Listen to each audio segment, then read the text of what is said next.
Senhoras e senhores, esse slide aqui que vocês estão vendo, só eu que apresento, você não vai encontrar nenhum livro, foi eu que inventei esse negócio aí, de que você pode fazer uma clonagem por métodos biológicos ou por métodos químicos.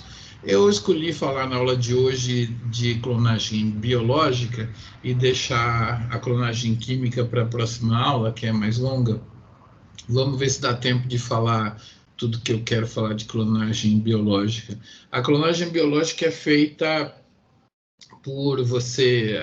A ideia é que você quer estudar um determinado pedaço de DNA, vamos dizer um gene, né? E para você estudá-lo, você precisa conseguir multiplicá-lo no laboratório, conseguir quantidade, né? Então, a miligramas de um determinado gene, né? Então, para isso, primeiro apareceu a clonagem biológica, baseada em muita microbiologia, fago inicialmente, depois os famosos plasmídios, e aí apareceu a clonagem química que a gente vai discutir na próxima aula. Então, a gente costuma dizer que quando a gente coloca um DNA num bagulho biológico, ele foi chamado de vetor. Em analogia ao barbeiro, que é vetor do... Não, na verdade, o vetor do Trypanosoma cruzi, não sei se vocês sabem, mas não é o barbeiro. Sabiam disso? Mudou agora? O que transmite a Trypanosoma hoje em dia? Não é mais o barbeiro. O que é? A gente jogando dele para dentro. O que é? É o açaí. Foi contado isso, computado. O açaí transmite mais Trypanosoma cruzi do que o barbeiro. Na verdade, o barbeiro entra dentro lá e é moído junto, né? E o açaí é o grande vetor de transmissão do Trypanosoma cruzi. Tem um colega nosso lá de São Paulo que fez essas medidas e há muitos e muitos casos de contaminação por meio de açaí, né? Alguém já comeu açaí de verdade lá no norte, no Pará? Não? Depois dessa aí, Depois dessa aí. Mas alguém conhece o sabor do verdadeiro açaí? Ninguém foi ao Pará? Vocês precisam ir um dia, porque é como se você, na sua vida inteira, tivesse tomado sorvete de chocolate, mas nunca tivesse comido uma barra de chocolate de verdade. Né? O que a gente come aqui é sorvete de açaí. Mas isso colocado, então, a ideia de essa palavra vetor e sempre foi usada, os vetores de clonagem biológica, hoje o mais popular é o plasmídio mesmo, que é um DNA circular que existe nas bactérias. Muitos deles são conhecidos por transmitirem resistência a antibióticos, né? Eles existem na natureza normalmente, mas o início da biologia molecular foi com fago, principalmente com fago lambda. Não se manipulava plasmídio quando a biologia molecular começou.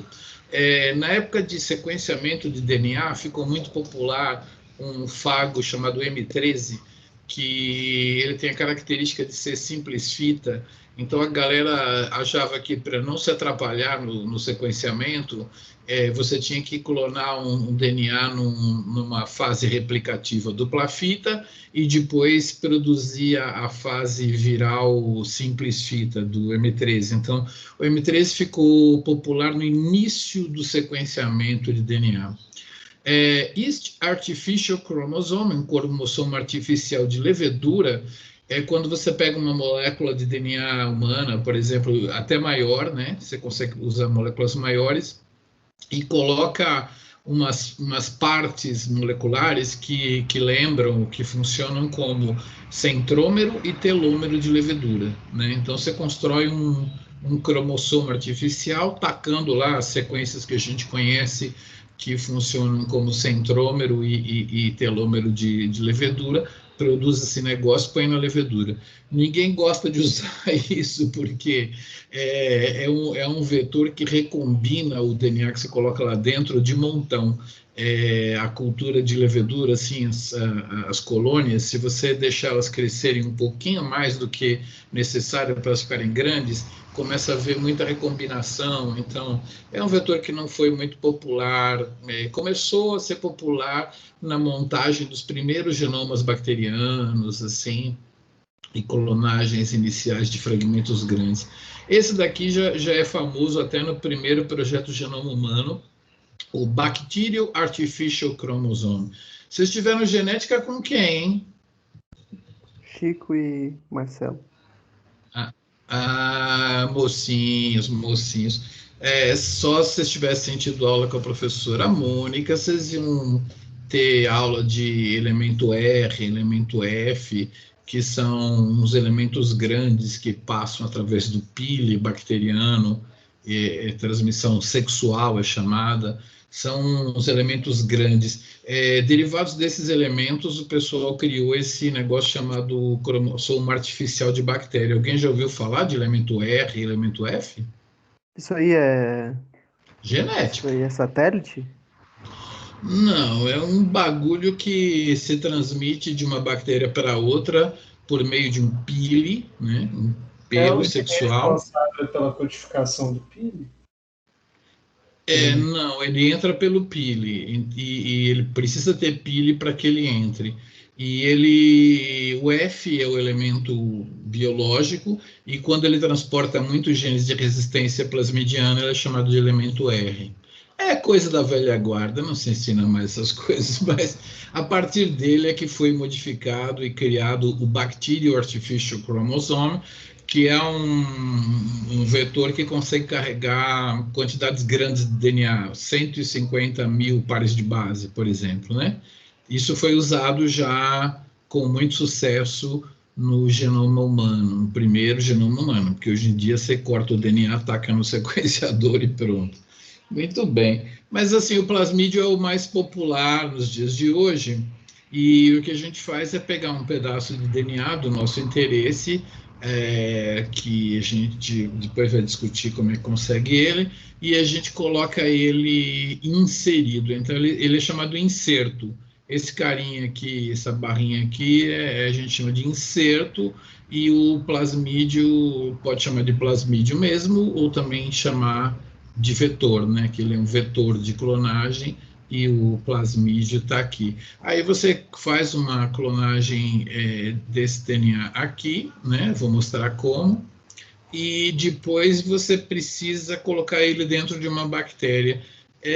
Assim, se você estiver no meio do mato, você lava uma bactéria o dia inteiro com cloreto de cálcio gelado, né? Claro que você vai ter que ter uma centrífuga, mas isso daí provoca umas alterações na membrana e a bactéria deixa entrar DNA.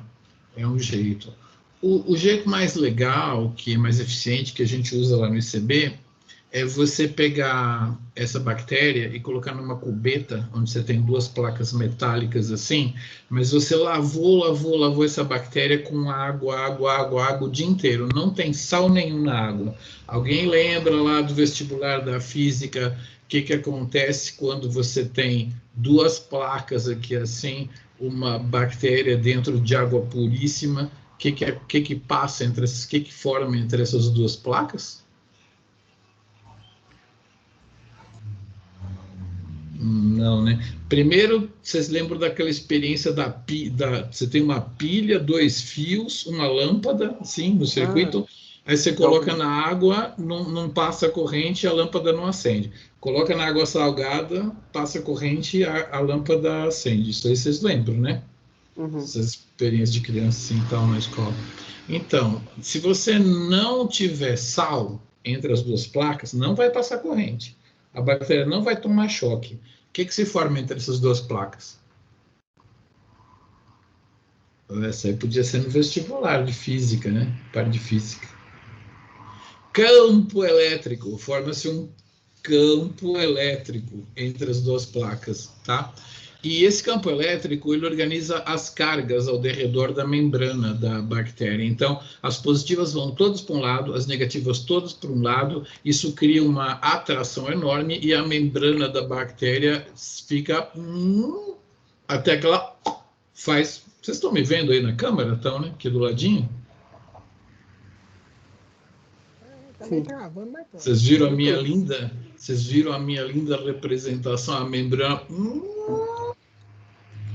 E aí faz um buraquinho. Isso a gente chama de eletroporação. É uma maneira de colocar DNA para dentro da bactéria. Então, você eletropora a bactéria. E aí a ideia é o seguinte: você cultiva, vamos dizer, meio litro dessa bactéria aí. E aí você vai ter meio litro de uma bactéria que tem um DNA humano lá dentro. E depois você extrai esse DNA, você tem DNA pra caramba, né? Representando esse único DNAzinho que você colocou lá dentro. Por isso que a gente chama clonagem, né? Que o seu objetivo é obter múltiplas cópias de um neguinho lá que você quer estudar. Aí depois você pode fazer vários estudos, estudar se tem mutação nesse gene. Aí não importa. O que importa hoje aqui é como é que clona.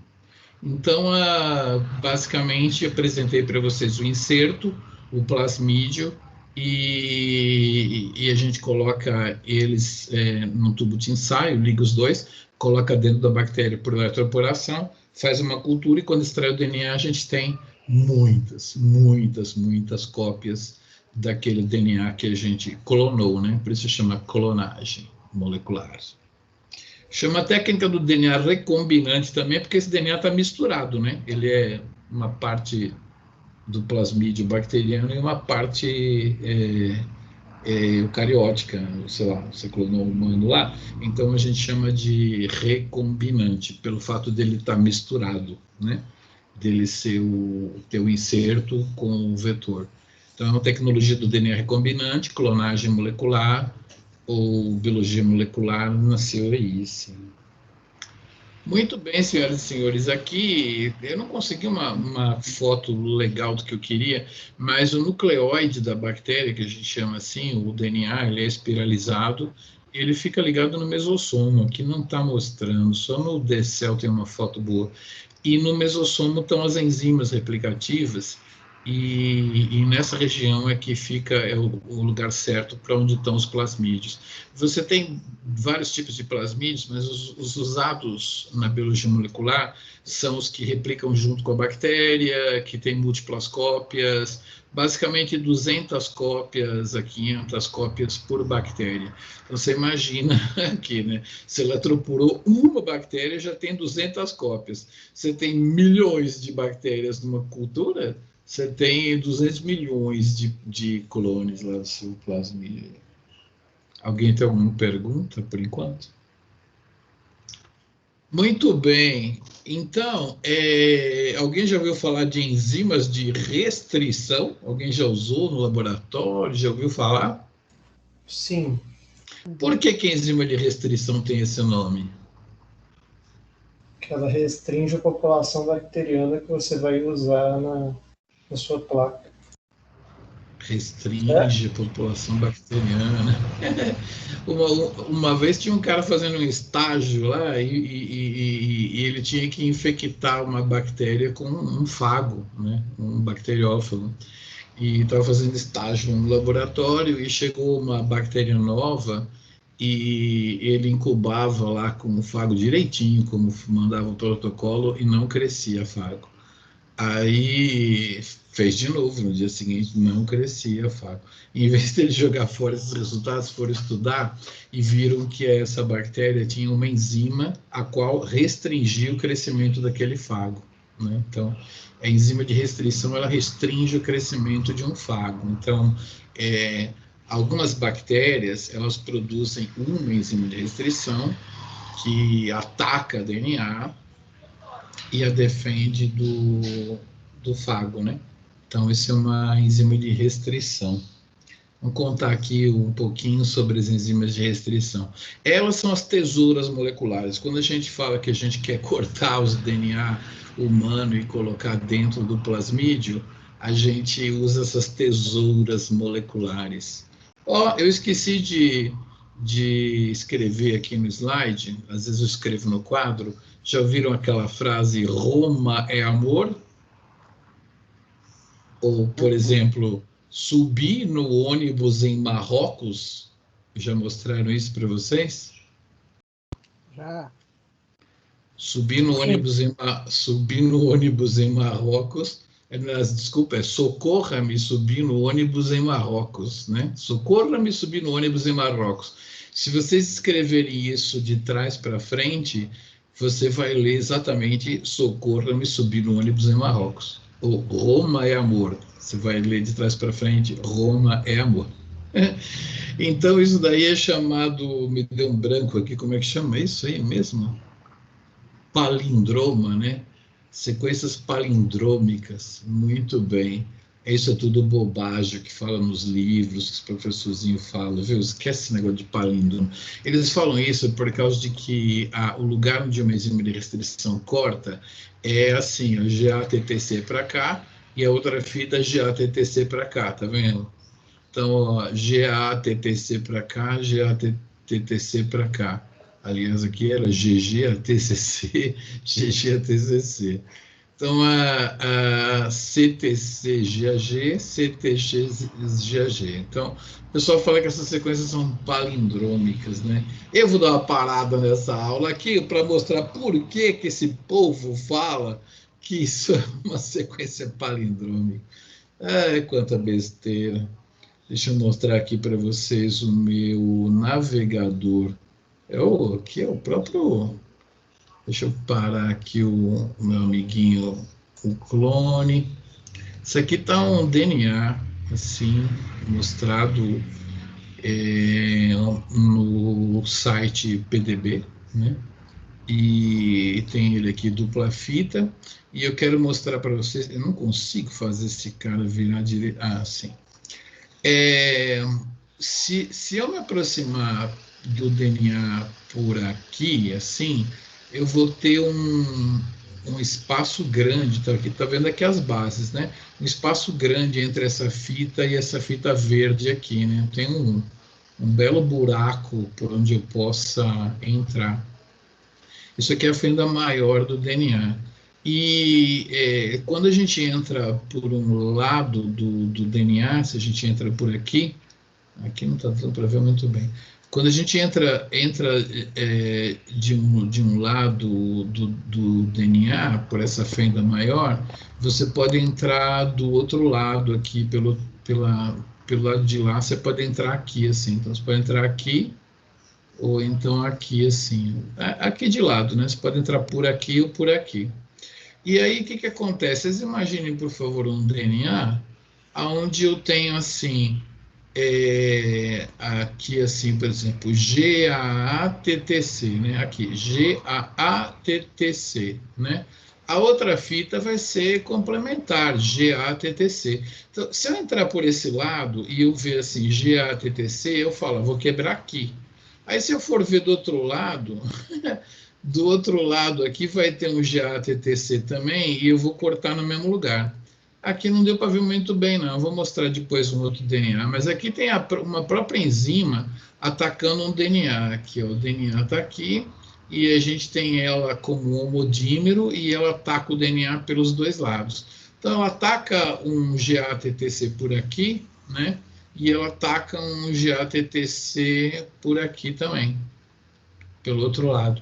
Então, na verdade, é assim, GATTC, GATTC. Aquilo que é um palindroma assim, né, no desenho lá do livro, na verdade é um palindroma assim, ó, GATTC e GATTC. Só que essa enzima está vendo o GATTC de um lado e a irmãzinha dela está vendo o GATTC do outro lado, absolutamente da mesma forma, né? Elas formam um mesmo ataque. Então, quando a gente fala... Deixa eu compartilhar meu slide de novo aqui. Quando a gente fala que essas sequências são palindrômicas, É porque o povo desenha ela retinha, mas o DNA não é reto, ele é assim, ó, fazendo um xizinho, né? Então, basicamente, a enzima vê, ela vem por um lado e vê essa sequência e corta aqui. Quando ela vem pelo outro lado, né, assim e assim, esse cara, na verdade, está em cima. Ela vem pelo outro lado, ela vê a mesma coisa e corta aqui. Então, ela corta entre os dois Gs e entre os dois Gs, tá? Então, me enrolei um pouco, mas por isso que as sequências de enzima de restrição são palindrômicas, porque, na verdade, elas não são assim, elas são assim, né? Então, você corta ela por esse lado aqui, ou por esse lado aqui, você corta exatamente nos mesmos lugares, né?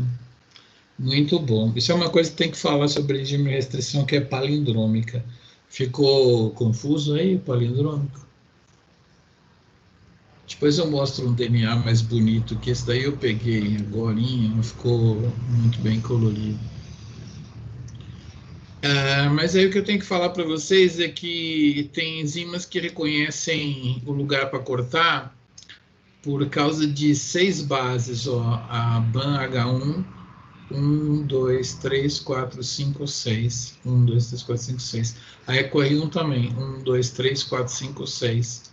Essa a gente chama RAI3, o padrão que ela busca para enxergar e cortar são 4 bases só, 4 pares de base. Essa aqui a gente chama de RA1, também 4 bases. A SHO1 outra vez 6 bases, né? Ela precisa encontrar. Aí eu quero dizer assim para vocês, o que é mais fácil achar num DNA, só por estatística?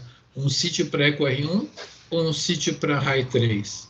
Para poder cortar. Vamos lá, cromossomo humano. Se eu cortar com EcoR1, vai dar pedaços maiores do que cortando com RAI3 ou menores do que cortando com RAI3? Só baseado na estatística. Qual enzima vai dar pedacinhos menores se eu cortar EcoR1 ou RAI3? Um DNA humano qualquer. Quem me diz?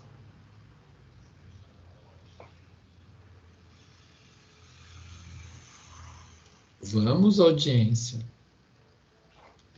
Se eu cortar um DNA com EcoR1 ou com RAI3, um DNA do marciano, qual enzima vai dar pedacinhos menores? RAI3? A RAI3, porque ela precisa achar só uma série de 6 para conseguir cortar, né? Muito bom. Professor, Fala. eu me perdi nessa última parte da explicação do porquê o nome e a quantidade. Sim. O nome das enzimas é dado em função da cepa da bactéria que restringiu o crescimento do fago que fabrica a enzima. Então, a Escherichia coli, ela tem 2 cepas famosas que produzem enzima, a cepa R1 e a cepa R5. Aí você pode comprar essas enzimas, a EcoR1 e a EcoR5. Inclusive, até aproveito para ensinar vocês que quando você escreve EcoR1, você tem que escrever o eco deitado, entendeu? Aí em itálico, pode reparar. Isso aqui é Bacillus americanos, eu acho, Haemophilus egípteos, esqueci, Xanthomona horvei, sei lá. Então, as 3 primeiras letras são abreviatura do nome específico, né? Gênero e espécie. Então, você tem que escrever em itálico. E aqui é a cepa. Então, existe uma cepa de bactéria que produz essa enzima aqui. Existe uma cepa que produz essa enzima que corta aqui. A outra cepa que corta lá. Era isso que você tinha falado, do nome delas? Por que elas têm esses... Ela tem o nome de enzima de restrição porque ela não deixa crescer fago, né? Ela restringe o crescimento do fago. Mas cada enzima de restrição vai ter o seu nome derivado da cepa que a produz, né?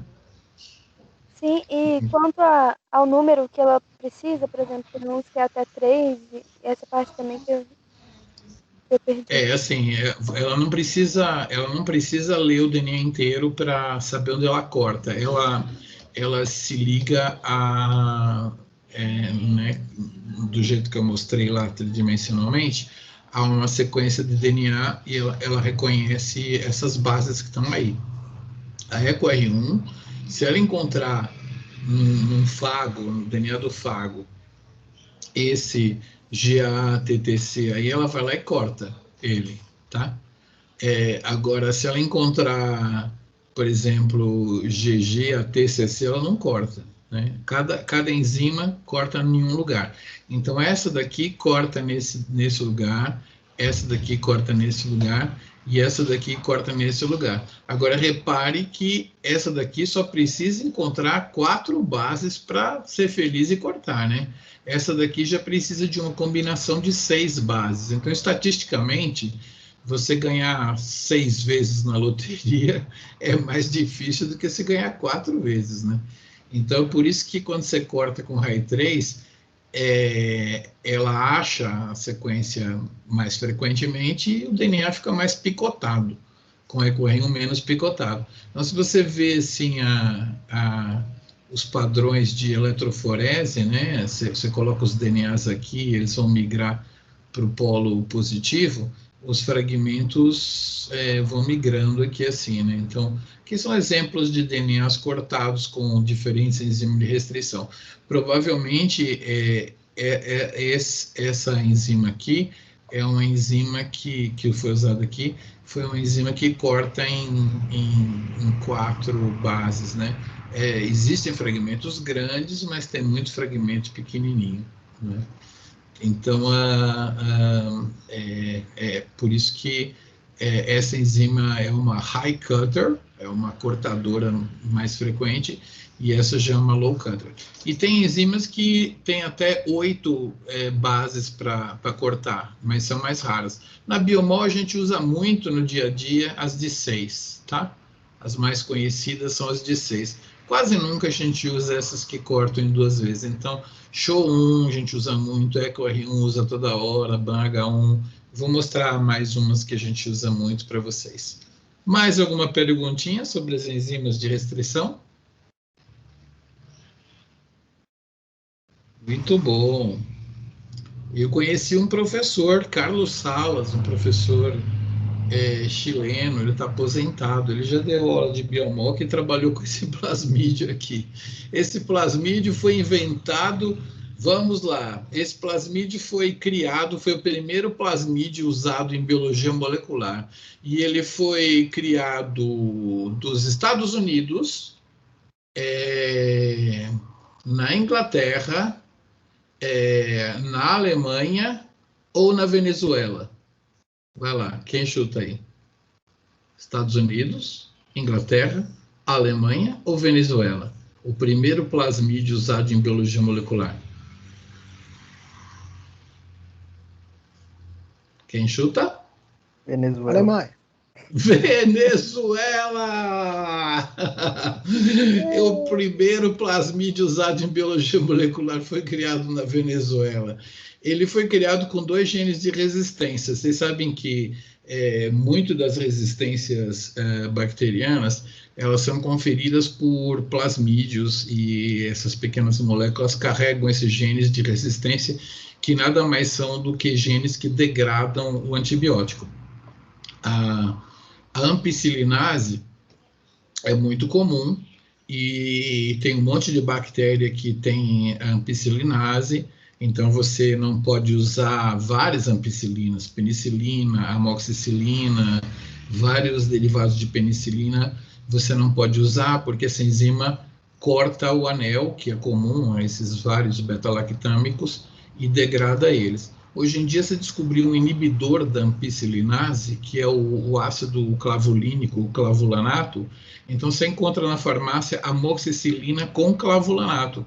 a bactéria fala assim, ei, eu tenho um plasmídio que vai degradar a amoxicilina, só que no comprimido tem clavulanato que inibe essa enzima aqui. Então a bactéria se ferra com a amoxicilina, mesmo tendo o plasmídio que dá o gene de resistência. Já ouviram falar de clavulin, o nome comercial, ou amoxicilina com clavulanato, né? Ácido clavulínico. É o inibidor dessa enzima aqui. Isso usa muito hoje em dia nas terapias aí.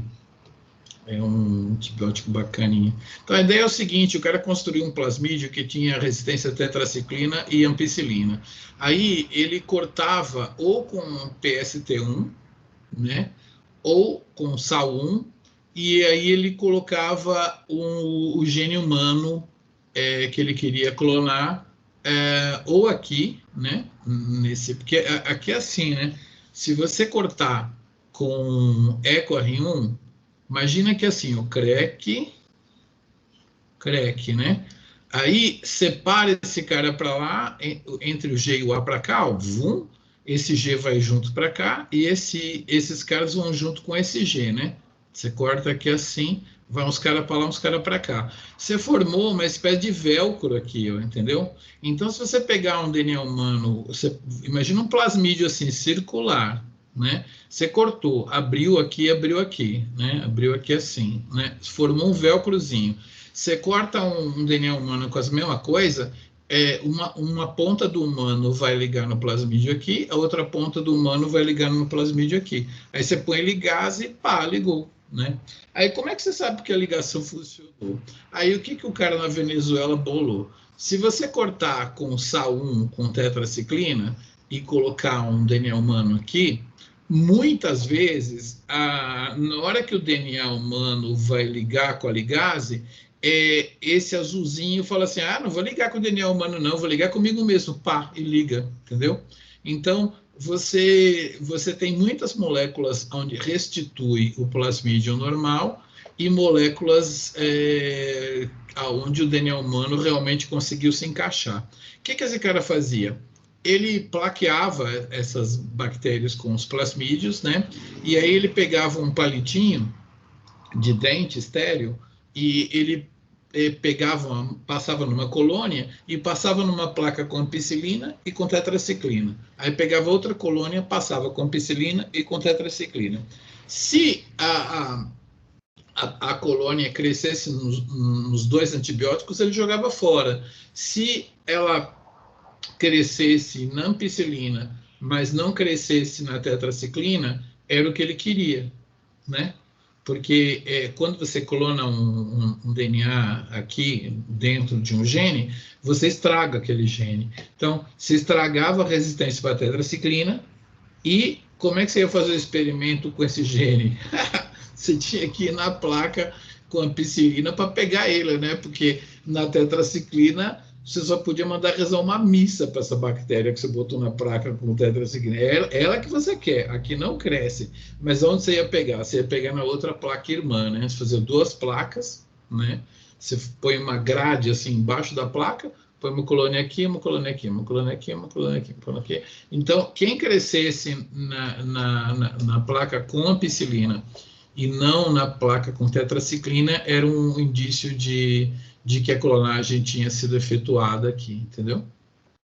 Esse foi um sucessinho no início da biologia molecular. Aproveitei para mostrar um plasmídio para vocês. Ele tem uma origem de replicação para poder replicar dentro das bactérias. Tem gene de resistência à ampicilina ou tetraciclina para a gente poder selecionar. Porque quando a gente eletropora umas bactérias, não são todas que recebem um plasmídio.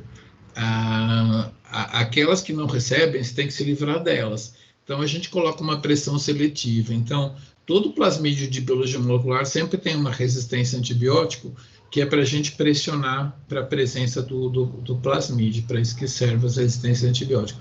No caso do PBR322, ele tinha duas resistências, que era porque uma era para selecionar mesmo a bactéria com o plasmídio e a outra para detectar se a clonagem tinha sido feita ou não.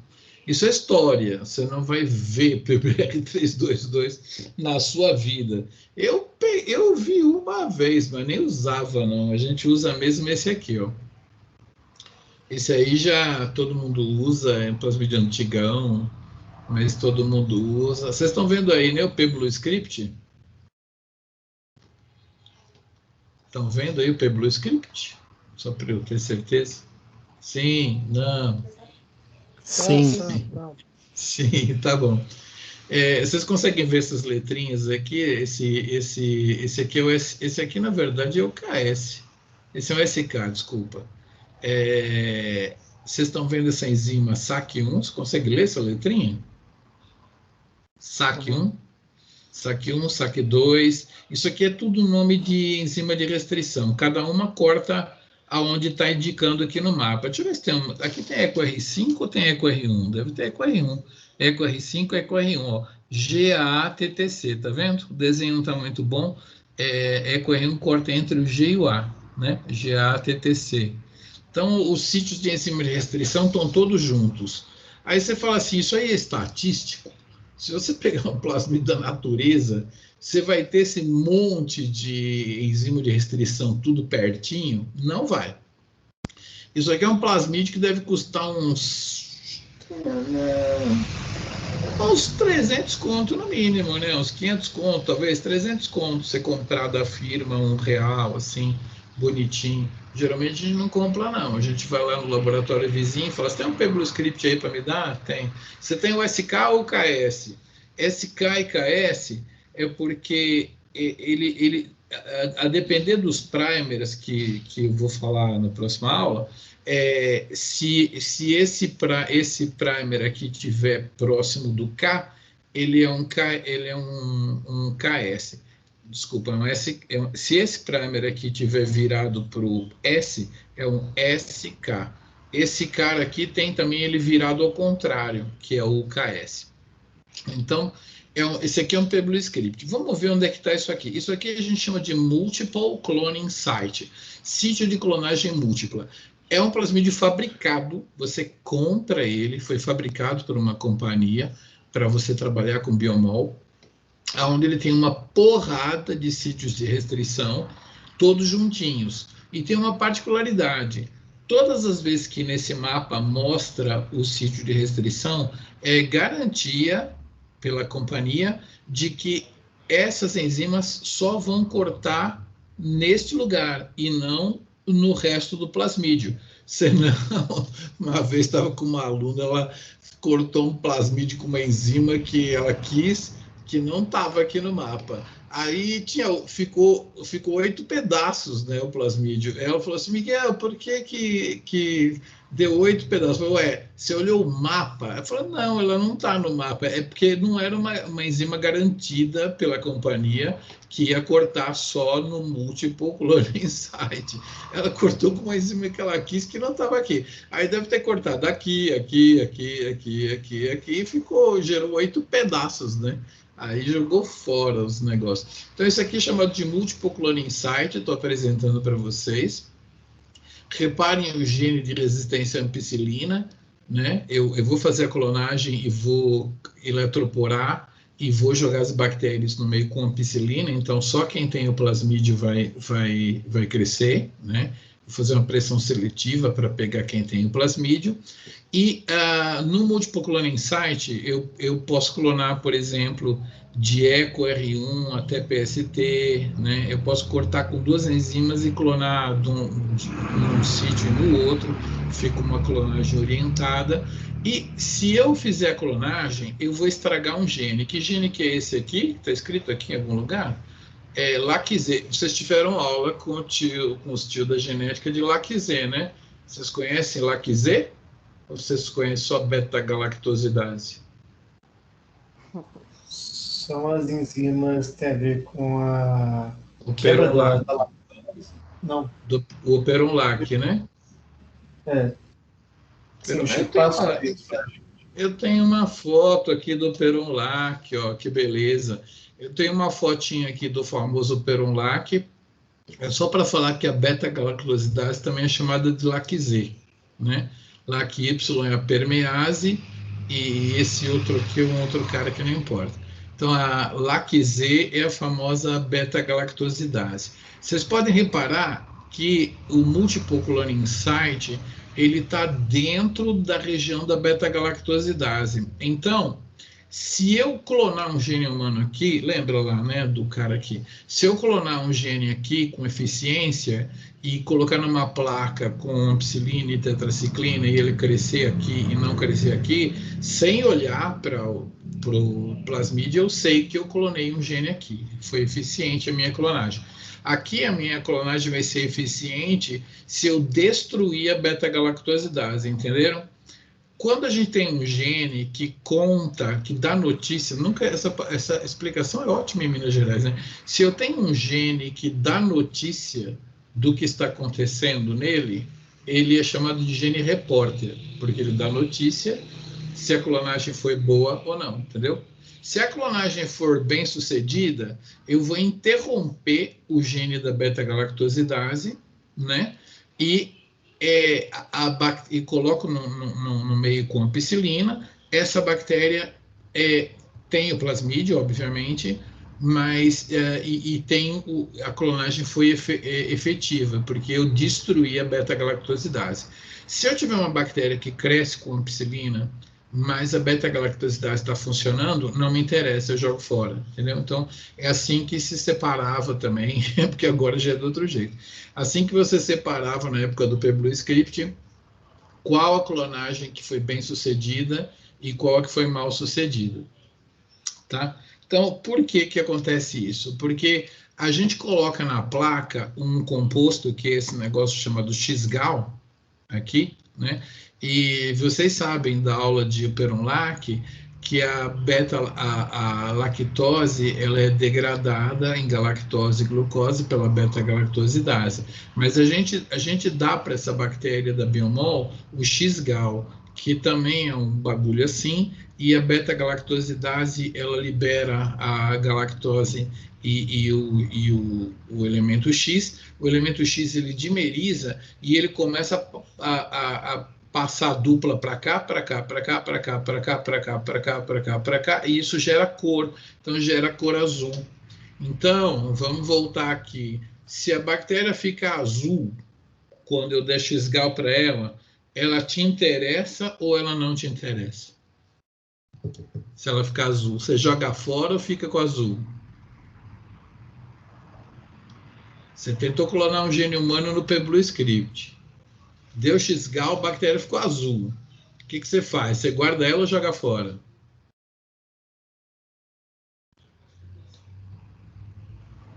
Cri, cri, cri, cri. Entenderam a pergunta? Eu clonei um inserto no Multiple Cloning Site. Tá? Beleza. Peguei esse plasmídio, eletroporei bactérias. Vocês aprenderam hoje. Coloco no meio com ampicilina para pressionar pela presença dele. Na placa, eu coloco o X-Gal. Uma bactéria ficou azul, uma bactéria ficou branca. Meu interesse é o meu inserto. Uma ficou azul, uma ficou branca. Com qual que eu fico? A branca ou com a azul? Azul? Se eu ficar com a azul, esse gene está funcionando, né? Não é não? Sei, ó. Esse gene é da beta-galactosidase aqui, ó, LAC-Z, tá? Ele é um gene repórter, LAC-Z. Se ele tiver funcional, no caso desse plasmídio, se tiver funcional, é porque eu não clonei nada aqui, né? Ele fechou sozinho. No caso desse gene estar funcional, vamos lá ver nesse desenho aqui. Se tiver funcional, o X-Gal vai ser degradado e vai dar um composto azul. Então, azul significa gene funcional, funcionando. Gene funcional significa que ele está igualzinho veio da fábrica, né? Então, tu quer mesmo ficar com a azul ou quer ficar com a branca?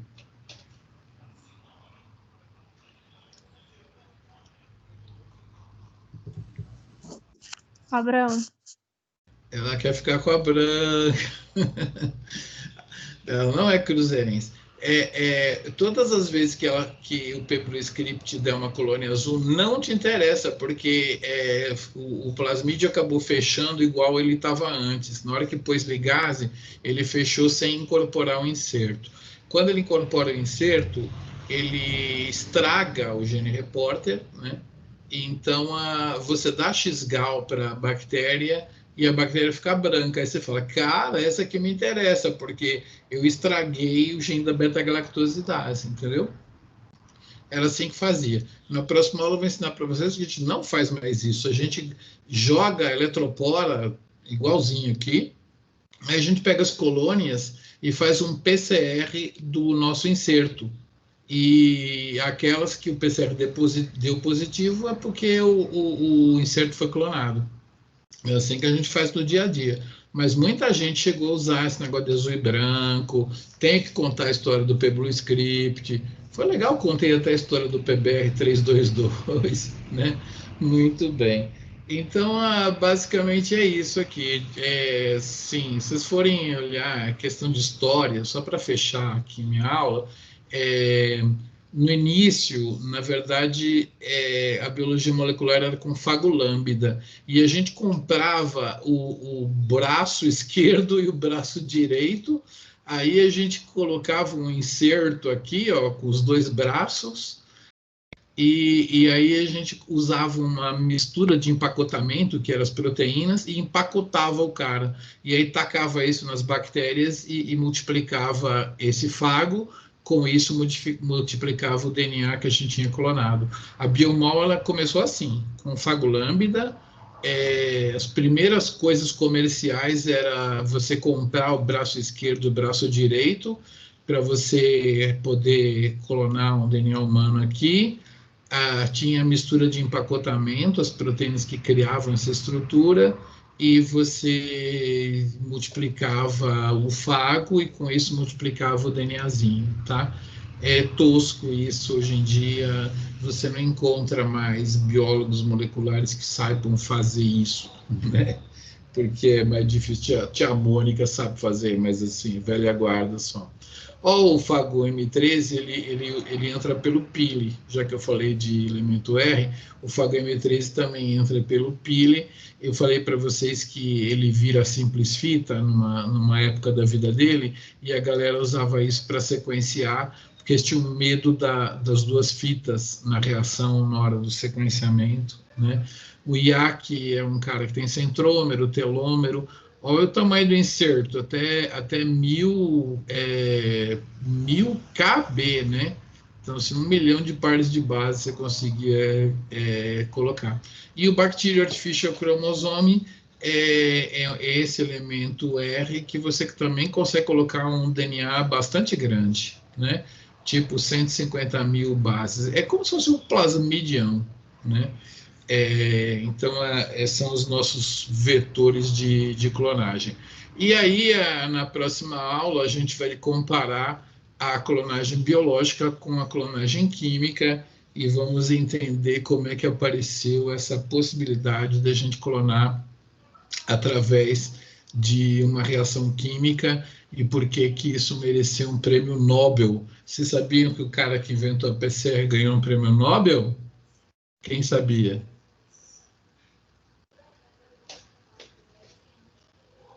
Não sabia? Ninguém sabia? Não, eu não. Não, Mas ele não, merecia. não. Ele merece. Mereceu, né? Muito bem. Agora eu pergunto para vocês: tem o prêmio Nobel de Biologia e tem o prêmio Nobel de Química. Qual dos dois ele ganhou? Química. Exatamente, por ter inventado uma reação química da máxima importância para a biologia, né? Mas ele não ganhou o prêmio de Nobel de Biologia, não. Ele ganhou o prêmio Nobel de Química. Muito bom. Então, veremos isso na próxima aula. Eu vou conversar um pouquinho mais com vocês, mas vou fechar aqui a minha gravaçãozinha, só para não ficar gravando demais.